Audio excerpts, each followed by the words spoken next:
नमस्ते दोस्तों, कल तक दीवारों पर ब्राह्मण बनिया कैंपस छोड़ो, देयर विल बी ब्लड, ब्राह्मणों भारत छोड़ो लिखा जा रहा था। कल तक जेएनयू के अंदर सनातन से आजादी, ब्राह्मणत्व से आजादी के नारे लगाए जाते थे।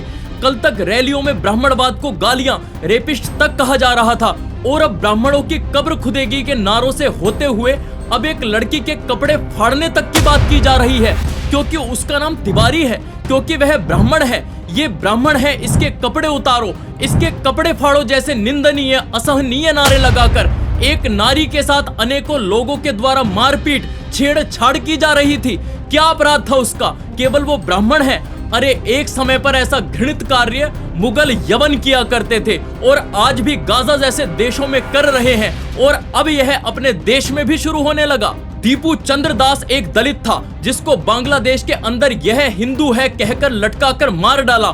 इस घृणित कृत्य के विरोध में भारत में अनेकों ब्राह्मणों ने आवाज उठाई, केवल यह देखकर कि वे अपने ही भाई हैं। और आज वही ब्राह्मण के स्त्रियों को गंदी नजर से देखा जा रहा है।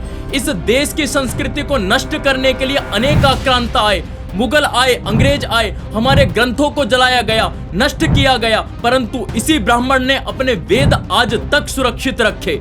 इसी ब्राह्मण ने उपनिषद, ब्राह्मण, आरण्यक, गीता, संस्कृत के अन्य ग्रंथ, अपनी संस्कृति, अपना सनातन धर्म सदैव अपने देह का बलिदान देकर सुरक्षित रखा। इस भारत की अस्मिता सुरक्षित रखी। आज उसी ब्राह्मण पर गलत दृष्टि डाली जा रही है। उनकी बहन बेटियों के कपड़े फाड़े जा रहे हैं इसलिए कि वे ब्राह्मण हैं। अरे शर्म आती है इतनी घृणित मानसिकता पर। ये लोग आधुनिक पिशाच और छुपे हुए बलात्कारी हैं जिन्हें लड़कियां मौका लगती हैं। अपने ईश्वर के रूप में बाबा साहेब भीमराव अंबेडकर जी को देखने वालों को शर्म आनी चाहिए। क्या वे ऐसा सोचते थे? क्या उनकी मानसिकता ऐसी थी जैसे ये लोग दिखा रहे हैं? अरे तुम लोग बाबा साहब का नाम बदनाम मत करो। आज देश का हर नागरिक उनके द्वारा निर्मित संविधान का अनुसरण करता है। क्या उस संविधान में कहीं भी उन्होंने ऐसा लिखा कि ब्राह्मण से इस देश को आजाद करो? क्या उन्होंने कहीं भी स्त्रियों के साथ ऐसा दुर्व्यवहार करने की बात लिखी? कभी नहीं। पर आज उनको मानने वाला समाज ऐसा दुष्कृत्य करके उनके नाम को बदनाम कर रहा है। अरे तुम लोग बाबा साहेब को मानते हो पर उनकी नहीं मानते। आज बाबा साहेब भी ऐसे कृत्यों को देखकर दुखित हो रहे होंगे। अरे जिस ब्राह्मण ने मुगलों और आक्रांताओं के अत्याचार सहकर भी अपनी संस्कृति को सुरक्षित रखा, आज वही यूजीसी की लिंचिंग से टूट रहा है। दोस्तों, आज कुछ लोगों के द्वारा इस भारत देश को तोड़ने के लिए हिंदुओं में फूट डलवाई जा रही है। मित्रों, प्राचीन भारत में आचार्य चाणक्य ने स्वयं राजा बनने के बजाय चंद्रगुप्त मौर्य जैसे साधारण बालक को तैयार कर विशाल साम्राज्य खड़ा किया। यही ब्राह्मण परंपरा है, स्वयं पीछे रहकर देश को आगे बढ़ाना। अहमद शाह अब्दाली जैसे जिहाद के नाम पर लड़ने वाले आक्रांताओं के विरुद्ध मराठा ब्राह्मणों ने बालाजी बाजीराव के नेतृत्व में डटकर संघर्ष किया। उन्होंने देश के लिए लड़ने में कभी भय नहीं दिखाया। स्वतंत्रता संग्राम में बाल गंगाधर तिलक, चंद्रशेखर आजाद, मंगल पांडे, विनायक दामोदर सावरकर, पंडित मदन मोहन मालवीय, राम प्रसाद बिस्मिल, सुखदेव और गोपाल कृष्ण गोखले जैसे नाम केवल व्यक्ति नहीं थे, उन्होंने राष्ट्र के लिए अपना जीवन दांव पर लगा दिया था। याद रखना, इन सभी ने जाति नहीं देखी। आजादी के बाद भी यह परंपरा टूटी नहीं।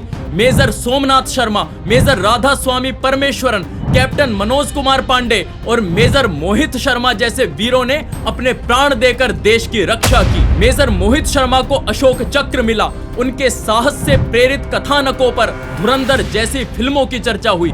अंतरिक्ष में भारत का नाम रोशन करने वाले राकेश शर्मा हो या वर्तमान पीढ़ी के ग्रुप कैप्टन शुभांशु शुक्ला, हर क्षेत्र में ब्राह्मण समाज का योगदान स्पष्ट दिखाई देता है।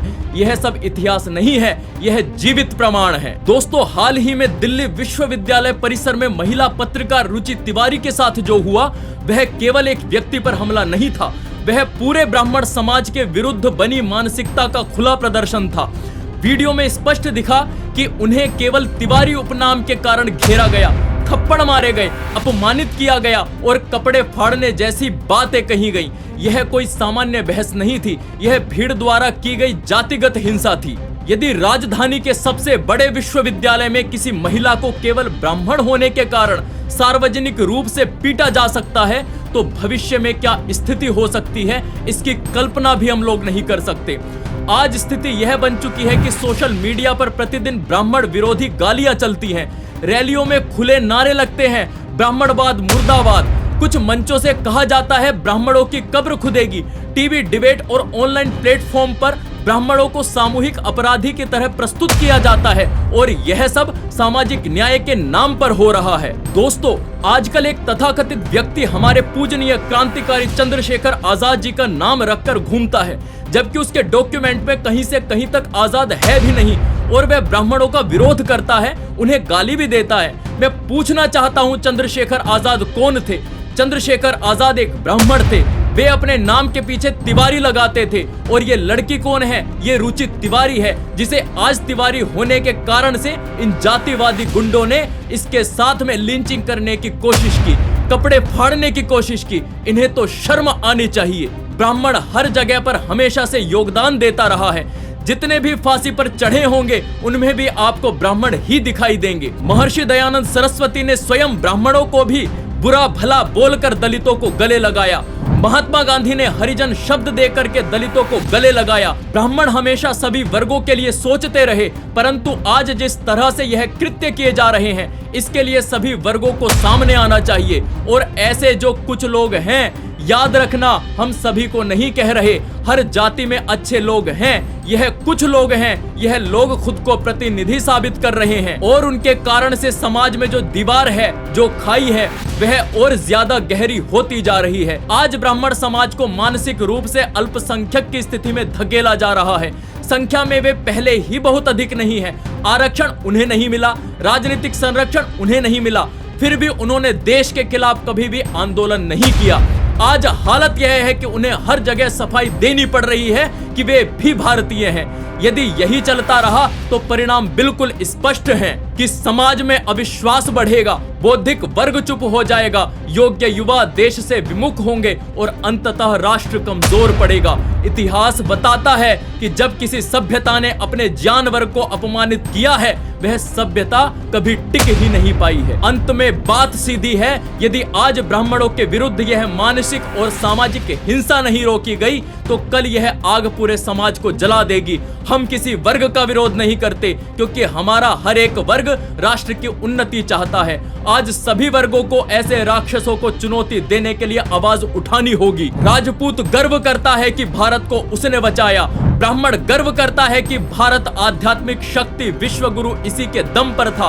वैश्य गर्व करता है क्योंकि उसके कारण दुनिया की 35% जीडीपी थी। अन्य लोग इसलिए गर्व करते हैं क्योंकि भारत की जो गर्व करने लायक भौतिक चीजें थी, जो दर्शनीय विरासत वर्तमान में है, वह उसके श्रम के कारण है। यह देश गर्व करता है ऐसे लोगों पर, परंतु आज हमारे बीच हिंदुओं को आपस में तोड़ने के लिए कुछ राक्षस पैदा हो गए हैं। इन्होंने दिल्ली विश्वविद्यालय के अंदर रुचि तिवारी के साथ जो किया वह निंदनीय है। दोस्तों, वर्तमान का यह दृश्य देखकर आज देश का गर्व भी कलंकित होता हुआ नजर आ रहा है। ऐसे दीमकों के विरोध में हम सभी को आवाज उठानी चाहिए। ऐसे दुष्टों को, ऐसे राक्षसों को कठोर से कठोर सजा मिलनी चाहिए। मैं मानता हूं कि हमारे ब्राह्मणों ने, हमारे क्षत्रियों ने, हमारे वैश्यों ने, बहुजनों ने, हमारे राजपूतों ने, हमारे जाटों ने, हमारे गुर्जर भाइयों ने, इसका मतलब हम सब ने मिलकर इस राष्ट्र को विश्व गुरु बनाया था। और आज हम सबको एक साथ मिलकर अपनी नारियों की, अपनी बहनों की इन राक्षसों से रक्षा करनी होगी। दोस्तों, अब विशेष बात सुनो।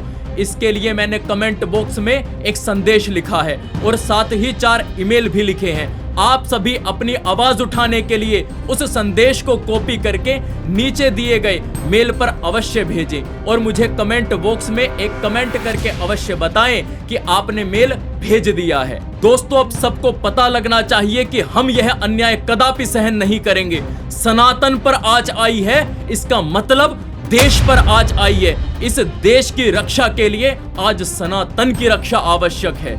जय श्री राम।